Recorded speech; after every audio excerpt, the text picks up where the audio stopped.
Welcome to special live. నేను రమా మండవ. ఈ రోజు లైవ్ లో భాగంగా మనం తీసుకోబోతున్న టాపిక్ ఏంటంటే, ఈ రోజున జూనియర్ ఎన్టీఆర్ లోకేష్ తోని భేటీ కాబోతున్నారా అంటే అవుననే చెప్పాలి. గత కొన్ని రోజులుగా జరుగుతున్న ప్రచారం కానీ, కళ్యాణ్ రామ్ లాంటి వాళ్ళు ఈ ప్రచారాన్ని ఎండార్స్ చేసే విధంగా చేస్తున్న ప్రకటనలు కానీ ఈ రోజున జూనియర్ ఎన్టీఆర్ లోకేష్ భేటీని కూడా తెర మీదకి తీసుకొస్తూ ఉన్నాయి. ఈ రోజు అసలు లోకేష్ లాంటి వాళ్ళు జూనియర్ ఎన్టీఆర్తో ఎందుకు భేటీ అవుతూ ఉన్నారు? తన పాదయాత్ర క్రమంలో జూనియర్ ఎన్టీఆర్ గురించి క్వశ్చన్స్ వచ్చినప్పుడు లోకేష్ సానుకూలంగా స్పందించిన విధానమే ఎందుకు కారణమా? నిజంగానే పూర్తి స్థాయిలో జూనియర్ ఎన్టీఆర్ రేపు టీడీపీకి స్టార్ క్యాంపైనర్గా పనిచేయబోతున్నారా? గతంలో ఉన్న విభేదాలన్నింటినీ కూడా నారా నందమూరి కుటుంబాలు ఈరోజు పక్కన పెట్టబోతున్నాయా? చంద్రబాబు నాయుడు కూడా ఇప్పటికే త్రూ బాలకృష్ణ జూనియర్ ఎన్టీఆర్తో టచ్లోకి వచ్చారన్న ప్రచారంలో వాస్తవం ఎంత? సో పురంధేశ్వర్ లాంటి వాళ్ళు కూడా ఈ రోజున అటు దగ్గుబాటి నారా కుటుంబాలు కలిసి ఈ రోజున నందమూరి ఫ్యామిలీ మొత్తాన్ని కూడా తమ వైపు తీసుకొచ్చే ప్రయత్నం చేస్తున్నారా? సో ఓవరాల్గా ఈ ప్రచారంలో అసలు వాస్తవం ఎంత? జూనియర్ ఎన్టీఆర్ తన గురించి ఇంత ప్రచారం జరుగుతున్నా ఎక్కడా కూడా స్పందించకుండా ఎందుకు సైలెంట్ అయ్యారు? ఇవన్నీ కూడా ఈరోజు ఈ ప్రశ్నలన్నీ అటు టీడీపీ క్యాడర్తో పాటు నందమూరి అభిమానుల్లో కూడా చాలా సీరియస్గా హాట్ టాపిక్ అవుతున్న పరిస్థితి. ఇక ఇదే సమయంలో జూనియర్ ఎన్టీఆర్ లాంటి వాళ్ళు ఈరోజు స్టార్ క్యాంపైనర్గా టీడీపీకి అవసరమా అనే ప్రశ్నలు కూడా వస్తున్నాయి. వాటి గురించి కూడా మనం డిస్కస్ చేద్దాం. ఈరోజు చూసినట్లయితే మొదటి నుంచి కూడా జూనియర్ ఎన్టీఆర్కు టీడీపీకి విడదీయరాని సంబంధం ఉంది. అందుకు కారణం ఏంటంటే ప్రధానంగా జూనియర్ ఎన్టీఆర్ తన పేరు తారక రామారావే కావడం, పెద్ద ఆయన తారక రామారావు తరహాలోనే. అదేవిధంగా అటు మూడో తరం ఎన్టీఆర్ ఫ్యామిలీ నుంచి మూడో తరం నటుడుగా ఆయన ఇండస్ట్రీలోకి ఎంట్రీ ఇచ్చారు జూనియర్ ఎన్టీఆర్. రామాయణం లాంటి సినిమాలతో బాలనటుడిగా ఎంట్రీ ఇచ్చిన ఆ తర్వాత నిన్ను కోరి లాంటి సినిమాలతోని ఆ తర్వాత పూర్తి స్థాయిలో డెబ్యూ మూవీగా ఆయన బయటికి రావడం జరిగింది. ఒక ఆది, ఒక సింహాద్రి లాంటి మూవీతో తనకంటూ ఒక సోలో ఇమేజ్ అయితే, సోలో ఐడెంటిటీ అయితే జూనియర్ ఎన్టీఆర్ క్రియేట్ చేసుకోగలిగారు. మనం చూసినట్లయితే ఇక ఆ తర్వాత అయితే ఇప్పటిదాకా అప్రతిహతంగా ఆయన సినిమాల్లో అప్పటి నుంచి వెనుదిరిగి అయితే చూసుకోలేదు. అలాంటి ఒక సింహాద్రి కానీ ఆ తర్వాత రోజుల్లో ఒక బ్లాక్ బస్టర్ హిట్లు మొన్నటి వరకు చూస్తే అరవింద్ సమేత, ఆ తర్వాత RRR లాంటి మూవీలతో నటనలో తనకు తిరుగులేదనే ముద్ర వేయగలిగారు జూనియర్ ఎన్టీఆర్. పర్టికులర్లీ తన తాత ఆహార్యాన్ని పోలి ఉండటం కానీ, ఆయన డ్యాన్సుల్లో ఆయన చూపించే ఒక ఈజ్ కానీ, అదేవిధంగా ఫైట్లో ఆయన చూపించే ఒక గ్రేజ్ కానీ, ఇవన్నీ జూనియర్ ఎన్టీఆర్కి ఒక స్పెషల్ అపీరెన్స్ తీసుకొచ్చాయి. పేరులో తన తాత పేరు కలిసి ఉన్నప్పటికీ కూడా దానికి అతీతంగా తన తాతలు, తన బాబాయిలు, తన తండ్రుల ఇమేజ్కి అతీతంగా చాలా తక్కువ సమయంలోనే జూనియర్ ఎన్టీఆర్ తనకంటూ ఒక సెల్ఫ్ ఇమేజ్ అయితే క్రియేట్ చేసుకోగలిగారు. అయితే ఇదే సమయంలో మనం చూసినట్లయితే స్టార్టింగ్లో జూనియర్ ఎన్టీఆర్ కెరీర్ సినిమాల్లో అప్లిఫ్ట్ అవుతున్న పరిస్థితుల్లో ఆయన టీడీపీతో కూడా అసోసియేట్ అయ్యే ప్రయత్నం చేశారు. అసలు జూనియర్ ఎన్టీఆర్ను అటు టీడీపీతో పాటు ఇటు హరికృష్ణ ఫ్యామిలీలో ఇన్వాల్వ్ చేయడంలో చంద్రబాబు నాయుడు పాత్ర ఉంది అనేది ఎవరూ కాదనలేని వాస్తవం కూడా. సో ఆ స్థాయిలో చంద్రబాబు నాయుడుకి జూనియర్ ఎన్టీఆర్కి మధ్య సత్సంబంధాలు ఉండేవి స్టార్టింగ్లో. ఈ క్రమంలోనే కొడాలి నాని, వంశీ లాంటి వాళ్ళకు కూడా టికెట్లు ఇవ్వడం వెనుక జూనియర్ ఎన్టీఆర్ పుష్ చేయడమే కారణం వాళ్ళని. ఆ తర్వాత చంద్రబాబు నాయుడు కూడా జూనియర్ ఎన్టీఆర్ కోరిక మీదకి వాళ్ళకి టికెట్లు ఇవ్వడం జరిగింది. పార్టీలో ఎస్టాబ్లిష్ చేయడం జరిగింది, ఎమర్జీ చేయడం జరిగింది ఎమ్మెల్యేలుగా కూడా. ఇక ఆ తర్వాత చూసినట్లయితే జూనియర్ ఎన్టీఆర్ అప్పట్లో తన మామ చంద్రబాబు నాయుడు కోరికతో పార్టీతో కూడా ఆయన అసోసియేట్ అయ్యారు. లైక్ బాలకృష్ణ ఎలాగైతే 2009 ఎన్నికల్లో యువగర్జన లాంటి సభలతోని పార్టీకి ఒక ఊపు తీసుకొచ్చున్నారో, ఇక అదే సమయంలో జూనియర్ ఎన్టీఆర్ కూడా ఆ రోజున టీడీపీకి ఉపయోగపడే ప్రయత్నం చేశారు ప్రచారం రూపంలో. ఈ క్రమంలోనే ఆయన ఇల్లెందు నుంచి ఇచ్చాపురం దాకా చాలా చోట్ల ఆయన ప్రచారం చేస్తున్నారు పార్టీకి. ఆయన తిరిగి వచ్చే క్రమంలో ఆయన వాహనం ఏదైతే ప్రమాదానికి గురవడం కానీ, బట్ ఆ రోజున బెడ్ మీద ఉండి కూడా జూనియర్ ఎన్టీఆర్ టీడీపీకి ఓట్లు గుద్దండి అంటూ ప్రచారం చేశారు. అయితే ఆ ఎన్నికల్లో టీఆర్ఎస్తో కలిసి లెఫ్ట్ పార్టీలతో కలిసి టీడీపీ ఒక మహాకూటమిగా ఏర్పడింది. అటు కాంగ్రెస్ సోలోగా ఎన్నికలకు వెళ్ళింది. ప్రజారాజ్యం లోక్సత్తా కారణంగా ప్రభుత్వ వ్యతిరేక ఓటు చీలిన పరిస్థితులు తెర మీదకి వచ్చాయి. ఈ క్రమంలోనే అటు జూనియర్ ఎన్టీఆర్ ప్రచారం కానీ, బాలకృష్ణ యువగర్జనలు కానీ టీడీపీకి ఆ రోజు ఉపయోగపడలేదు. బట్ టీడీపీ ఆ రోజు కాంగ్రెస్ అధికారంలోకి వచ్చింది, టీడీపీ ఓడిపోయింది. ఆ తర్వాత కొన్ని రోజుల పాటు కూడా టీడీపీతో జూనియర్ ఎన్టీఆర్ అదే అసోసియేషన్ కొనసాగిస్తూ వచ్చారు. ఈవెన్ మహానాడు వేదిక మీద కూడా ఆయన పార్టీలో యువతకు ప్రాధాన్యత ఇవ్వనంటూ తన మామయ్యని రిక్వెస్ట్ చేసిన సందర్భాలు కూడా చాలానే ఉన్నాయి. అయితే ఆ తర్వాతే అసలు ట్విస్ట్ తెర మీదకి వచ్చింది. అప్పటి నుంచే నారా నందమూరి ఫ్యామిలీల మధ్య ఒక డ్రిఫ్ట్ అయితే స్టార్ట్ అయింది. ఇక్కడ మనం చూసినట్లయితే హరికృష్ణ లాంటి వాళ్ళు తెలంగాణ సమైక్యాంధ్ర ఉద్యమాలు చాలా సీరియస్ మూడ్లో ఉన్నప్పుడు, పోటాపోటీగా జరుగుతున్న సమయంలో అందరికన్నా ముందుకొచ్చి తన పదవిని త్యాగం చేసింది హరికృష్ణని. తన రాజ్యసభ సభ్యత్వాన్ని హరికృష్ణ ఆ రోజు వదులుకోవడం జరిగింది. ఆ వెంటనే రాజ్యసభ చైర్మన్ దాన్ని ఆమోదించారు.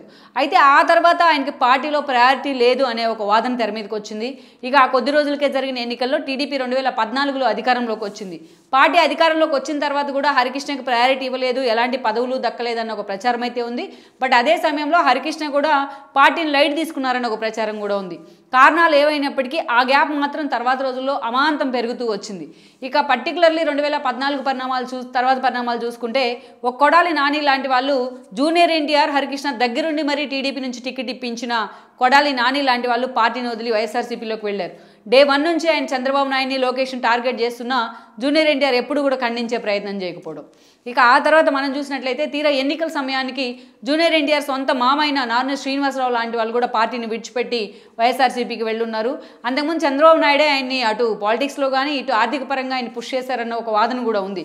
అలాంటి నార్న శ్రీనివాసరావు వైఎస్ఆర్సీపీలోకి వెళ్ళడం ఒక వింత అయితే, అక్కడికి వెళ్ళి డైరెక్ట్గా తనకు మంగళగిరి టికెట్ ఇవ్వాలి, లోకేష్ మీదే పోటీ చేస్తానంటూ సవాల్ విసరడం కూడా మరొక వింతనే చెప్పుకోవాలి. సో అలా ఇవన్నీ కూడా నిజంగానే నందమూరి అభిమానులకు అందరి టీడీపీకి ఒక గ్యాప్ అయితే నిజంగానే తీసుకొచ్చాయి, జూనియర్ ఎన్టీఆర్ అభిమానులకు ఎస్పెషల్లీ. ఇక ఆ తర్వాత రోజుల్లో మనం చూసినట్లయితే ఎన్నికల్లో వంశీ లాంటి వాళ్ళు గెలిచినప్పటికీ ఆ తర్వాత ఆయన కూడా వెళ్ళి టీడీపీ జెండా కప్పుకునే ప్రయత్నం చేయడం, ఇక పూర్తి స్థాయిలో ఒక గ్యాప్ అయితే పెరుగుతూ వచ్చింది. హరికృష్ణ మరణం సమయంలో చంద్రబాబు నాయుడు లోకేష్ దగ్గరుండి ఆ ఫ్యామిలీని ఇనిషియేట్ చేసే ప్రయత్నం చేసినా అది మాత్రం కేవలం ఆ ప్రయత్నం వరకే మిగిలిపోయింది. లైక్ సుహాసిని లాంటి వాళ్ళకి చంద్రబాబు నాయుడు 2018 తెలంగాణ ముందస్తు ఎన్నికల్లో కూకట్పల్లి టికెట్ ఇచ్చినా బట్ ఆమె తరపున ప్రచారానికి కూడా జూనియర్ ఎన్టీఆర్ కానీ కళ్యాణ్ రామ్ కానీ రాలేదు. అప్పట్లోనే వీళ్ళ ఫ్యామిలీ మధ్య ఉన్న విభేదాలు ఏంటి అనేది జనానికి కూడా తెలిసి వచ్చింది. ఇక ఆ తర్వాత ఆమె పార్టీలో ఉపాధ్యక్షులుగా కంటిన్యూ అవుతున్నా ఎప్పుడు జూనియర్ ఎన్టీఆర్ కానీ కళ్యాణ్ రామ్ కానీ ఆమెను ఇనిషియేట్ చేసిన పరిస్థితి కూడా లేదు. ఇక ఆ తర్వాత పరిణామాలన్నీ ఇక ప్రత్యేకించి జగన్మోహన్ రెడ్డి 2019 ఎన్నికల్లో ఆయన సీఎం అయిన తర్వాత వన్ సైడ్ బ్యాటింగ్ చేస్తూ వచ్చారు. టీడీపీని అన్ని రకాలుగా హ్యూమిలేట్ చేసే విధానం కానీ, టీడీపీ లీడర్స్ మీద కేసులు పెడతాం కానీ, ఆ పరిణామాలన్నీ ఈరోజు చంద్రబాబు నాయుడు అరెస్ట్ దాకా వచ్చాయి. అంతకంటే ముందు మనం చూస్తే అసెంబ్లీ వేదికగా జూనియర్ ఎన్టీఆర్ మేనత్ అయిన భువనేశ్వర్ను పట్టుకుని వైసీపీ ఎమ్మెల్యేలు హ్యూమిలేట్ చేసిన విధానంతో చంద్రబాబు నాయుడు కూడా మీడియా ముందుకు వచ్చి కన్నీళ్ళు పెట్టుకున్నారు. ఆయన దాదాపు 45 ఏళ్ల పాటు ఒక సుదీర్ఘ రాజకీయ చరిత్రలో ఎలాంటి ఎమోషన్స్కు కూడా చోటు ఇవ్వడానికి పేరున్న చంద్రబాబు నాయుడు తన భార్యను అన్నందుకు ఆయన మీడియా ముందుకు వచ్చి కన్నీళ్ళు పెట్టుకున్న పరిస్థితి ఉంది. ఆ సమయంలో అటు దగ్గుబాటి, నందమూరి, నారా కుటుంబాలు మొత్తం కూడా ఏకతాటిపైకి వచ్చి దీన్ని ఖండించారు. చంద్రబాబు నాయుడికి ఆ ఫ్యామిలీకి అండగా నిలబడ్డారు, ఇంక్లూడింగ్ పురంధేశ్వర్ లాంటి వాళ్ళతో. బట్ ఆ సమయంలో మాత్రం జూనియర్ ఎన్టీఆర్ చిన్న ప్రకటన చేసి మాత్రమే వదిలేశారు. ఎక్కడ తన మేనత్త అనే పదాన్ని ఉచ్చరించేందుకు కూడా ఆయన ఇష్టపడలేదు. ఇది నిజంగానే జూనియర్ ఎన్టీఆర్ అభిమానులు కూడా ఆశ్చర్యానికి గురి చేసింది. టీడీపీ అభిమానుల్ని, టీడీపీ శ్రేణుల్ని ఒకంత అసహనానికైతే గురి చేసింది. ఆ తర్వాత కొద్ది రోజులకే మనం చూసినట్లయితే పూర్తి స్థాయిలో జూనియర్ ఎన్టీఆర్కి సంబంధించి ఇంకొక సంచలనం ఏంటంటే ఎన్టీఆర్ హెల్త్ యూనివర్సిటీ పేరు మారుస్తూ జగన్మోహన్ రెడ్డి నిర్ణయం తీసుకున్నారు. వైఎస్ పేరు పెడుతూ ఆయన నిర్ణయం తీసుకున్నారు. అయితే ఈ నిర్ణయాన్ని ఆ పార్టీలో ఉన్న వంశీ లాంటి వాళ్ళు కూడా వ్యతిరేకించారు. ఆ పార్టీలో ఉన్న ఎమ్మెల్యే అయిన వసంత కృష్ణప్రసాద్ తండ్రి నాగేశ్వరరావు కూడా వ్యతిరేకించారు. బట్ జగన్మోహన్ రెడ్డి మాత్రం దాన్ని ఎక్కడ రివోక్ చేసే ప్రయత్నం అయితే చేయలేదు. సో ఆ తర్వాత రోజుల్లో జూనియర్ ఎన్టీఆర్ మాత్రం దీని గురించి బాలకృష్ణ లాంటి వాళ్ళు ఒక ఫైట్నే ఇనిషియేట్ చేసే ప్రయత్నం చేశారు. టీడీపీ శ్రేణులంతా కూడా రోడ్డు మీదకి వచ్చారు.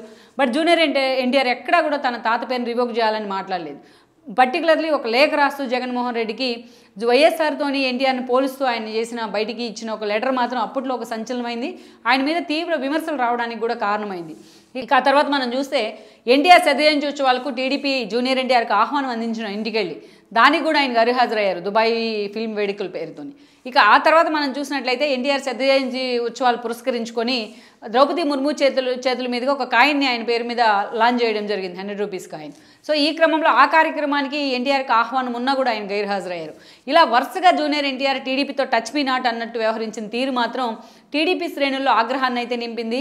నారా ఫ్యామిలీకి మధ్య దూరం అయితే పెరిగింది. ఎందుకంటే టీడీపీ శ్రేణులంతా ఎన్టీఆర్ని ఓన్ చేసుకున్నాయి. డే 1 నుంచి తన ఎన్టీఆర్ పేరే జూనియర్ పెట్టుకోవడం కావచ్చు, ఆయనలో వాళ్ళ తాతను చూసుకునే ఒక ప్రయత్నం కావచ్చు, స్టార్టింగ్లో ఆయన టీడీపీతో క్లోజ్ అసోసియేషన్లో ఉన్న విధానం కావచ్చు.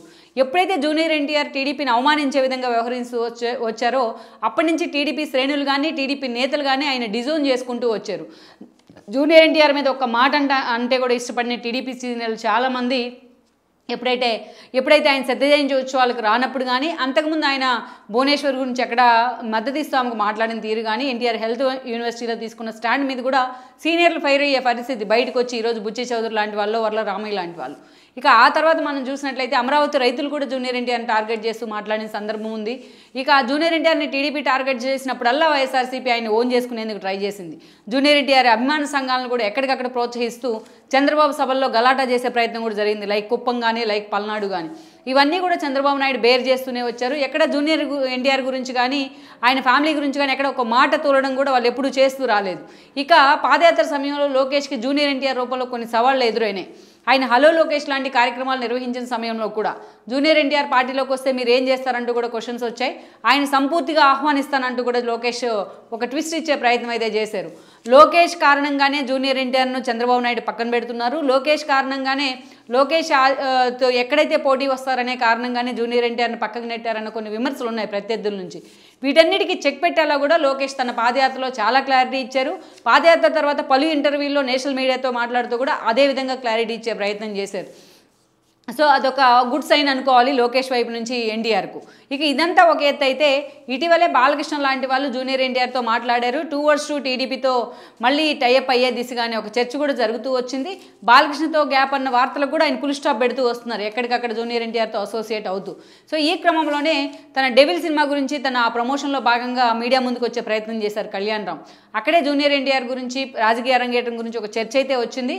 సో అవసరమైతే మా పొత్తులు టీడీపీతో ఉంటాయి, అవసరమైతే మేము టీడీపీకి మళ్ళీ ప్రచారం చేస్తామని ఒక ఇండికేషన్ వచ్చే విధంగా కళ్యాణ్ రామ్ మాట్లాడడం జరిగింది. అయితే ఎక్కడ జూనియర్ ఎన్టీఆర్ కానీ కళ్యాణ్ రామ్ కానీ దీన్ని ఎండార్స్ చేస్తున్నట్టు, ఎక్కడ జూనియర్ ఎన్టీఆర్ పర్టికులర్లీ ఎండార్స్ చేస్తున్నట్టు ఎక్కడ ఒక ప్రకటన అయితే చేయలేదు.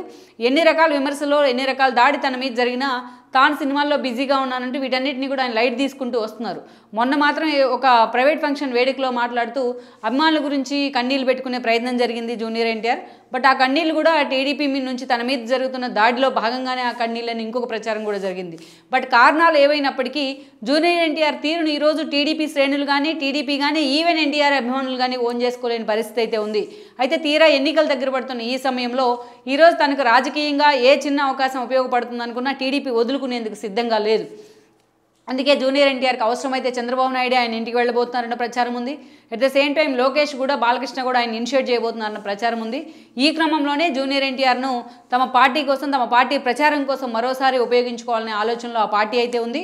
బట్ ఎన్నో రోజుల నుంచి కూడా టీడీపీకి గ్యాప్ మెయింటైన్ చేస్తూ కేవలం సినిమాల మీదే ఫోకస్ పెట్టిన జూనియర్ ఎన్టీఆర్ ఎంతవరకు పొలిటికల్గా ఆయన రీఎంట్రీ అవకాశం ఉంది, అదేవిధంగా ఎంతవరకు టీడీపీ కోరితే ఆయన ప్రచారం కూడా చేసే అవకాశం ఉంది అనేది కూడా మనం చూడాలి. ఈ వీడియో మీకు నచ్చినట్లయితే please share, like and subscribe R24 Telugu.